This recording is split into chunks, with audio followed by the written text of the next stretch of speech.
Bonsoir mon ami, je voulais comme prévu, comme on s'y engagé tous les deux, te parler de psychothérapie, de ce qu'est peut-être la psychologie profonde. Et d'abord, je voudrais te dire que la vie, c'est une épopée, c'est une succession de prises de conscience. Tu as des moments de conscience forte depuis que tu es bébé. Et ces occasions de prise de conscience sont très importantes. Il y a les bons événements, les mauvais événements, puis des événements, des traumas carrément très difficiles.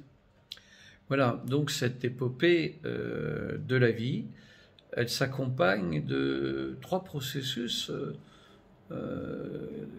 qui sont à l'œuvre au fond de nous-mêmes. C'est notre mémoire, comme si on voulait un jour pouvoir témoigner de ce qu'on a vécu. Et je distingue trois encodages différents. Les expériences proprement dites de la vie, en images, émotions, sensations, etc. Et la construction imaginative, c'est-à-dire ton imaginaire qui se met en route, qui complète ces expériences, qui les met en relation, parfois qui les remplace. En manque d'expérience, on se met à fantasmer. Ça fait partie de l'imaginaire. Et ça va être enregistré dans notre mémoire. Nous nous souvenons aussi de nos rêves d'enfants, de nos imaginations d'enfants, etc. Puis enfin, il y a un troisième processus particulièrement redoutable, c'est celui de la pensée, on va dire la pensée automatisée, qui est différente de la pensée quand tu réfléchis, la pensée réflexive. Donc la pensée automatique, celle qui jaillit spontanément.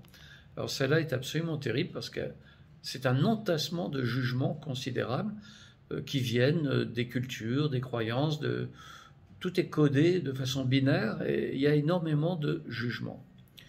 Alors ces trois processus peuvent nous jouer des tours, ils font partie de notre expérience et ils vont construire autour de nous une destinée. Ça fait songer au karma, la roue du karma. Une destinée, c'est-à-dire quelque chose qui est figé. On peut l'appeler roue des répétitions. Les situations reviennent bizarrement, par coïncidence, par des rencontres similaires, des événements similaires, etc. Et tout le monde se demande, mais est-ce que j'ai quelque chose à apprendre là-dedans?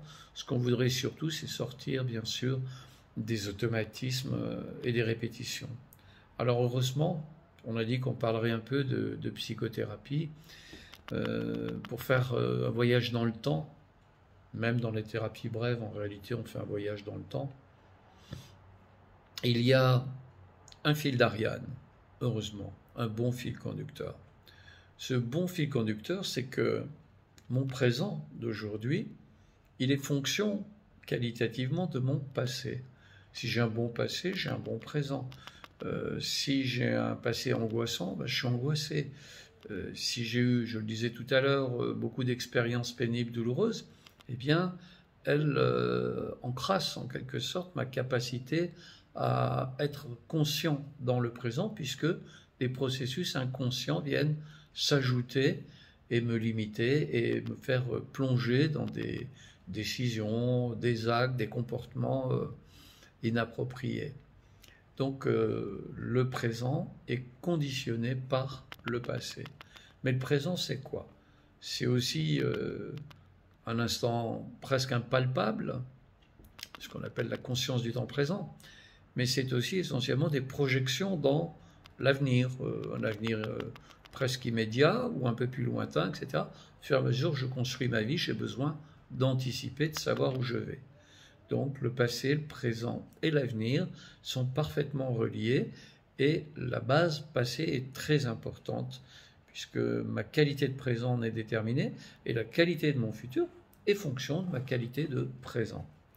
Donc notre thérapie, elle a pour but d'améliorer la personne au présent en empruntant bien sûr le chemin du passé pour reprendre ces processus, quelles ont été les expériences, quelles ont été les imaginations qui ont été laissées de côté et quelles sont ces terribles pensées automatiques qui nous obligent à des répétitions infernale. Alors, en dehors de ces trois termes, passé, présent, futur, nous avons aussi les rêves qui viennent s'intercaler parfois pour à peu près une personne sur deux.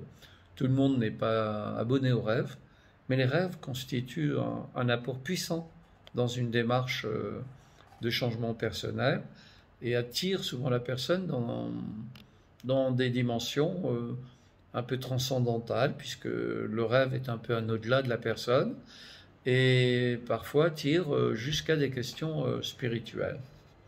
Mais ce n'est pas obligé, comme je disais, 50% des gens au moins ne mémorisent pas leurs rêves, tout simplement. Alors ensuite, le dernier point qu'il faut savoir pour avoir confiance dans une démarche, par exemple, de psychothérapie, c'est que si je me penche sur le passé et que ce passé est bien relié au présent, d'abord je vais l'explorer avec une conscience actuelle, etc. Je ne vais pas m'enfoncer dans le passé et m'écrouler dedans. Non, le thérapeute va opérer en empêchant que des processus automatiques se mettent en place. Ces processus automatiques qu'on retrouve dans les pensées automatiques, bien sûr, avec une très très forte intensité, c'est les généralisations, c'est-à-dire c'est tout le temps pareil, ça sera tout le temps la même chose, etc. Je globalise. C'est les omissions. Il me manque cruellement certaines informations qui ont été tues, cachées, déniées. Donc dans le souvenir, il faut éviter les généralisations, les omissions, et réparer le troisième terme, les distorsions. Les distorsions qui font qu'une chose n'est plus tout à fait celle-là, c'est pas exactement ça, c'est autre chose, etc. Donc le travail, quand il se fait en même temps sur le présent, et qu'en même temps on a des outils pour éviter ces phénomènes de généralisation, d'omission, de distorsion, et donc de mettre entre parenthèses la pensée automatique, ça nous permet de revenir dans les expériences fondamentales de la vie, d'en retirer ce qui était important, c'est-à-dire les prises de conscience, d'amener cette conscience dans le présent et d'être dans dans un présent toujours plus conscient. C'est la clé du bonheur. Le dernier terme peut-être, c'était de dire que dans les expériences de la vie, eh bien, il y a les émotions. Et les émotions font partie donc de ces processus. Chaque fois que j'ai prise de conscience, je disais que c'était une suite de prise de conscience, la vie, une épopée de prise de conscience. J'ai une prise de conscience quand je ressens quelque chose dans mon corps qui me fait tressaillir, vrombir, me sentir léger ou affadi, alourdi. Eh bien, ça me renvoie, en creusant un tout petit peu, à des émotions. L'émotion principale que nous recherchons, c'est la joie, installée dans notre présent, et qui apporte un nouveau regard et sur le passé et sur le futur, et permet de contenir les émotions négatives que sont la tristesse, l'anxiété, la colère.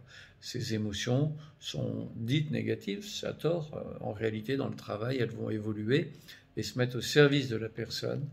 Voilà. Donc, je te propose, pardonne-moi, on a dit qu'on se tutoyait tout à l'heure, je te propose un chemin qui va t'emmener à une meilleure maîtrise émotionnelle, à une plus grande conscience de toi au présent, une plus grande conscience de ta vie au passé, une plus grande maîtrise de ton futur. Voilà, et tout ça avec la joie. À très vite.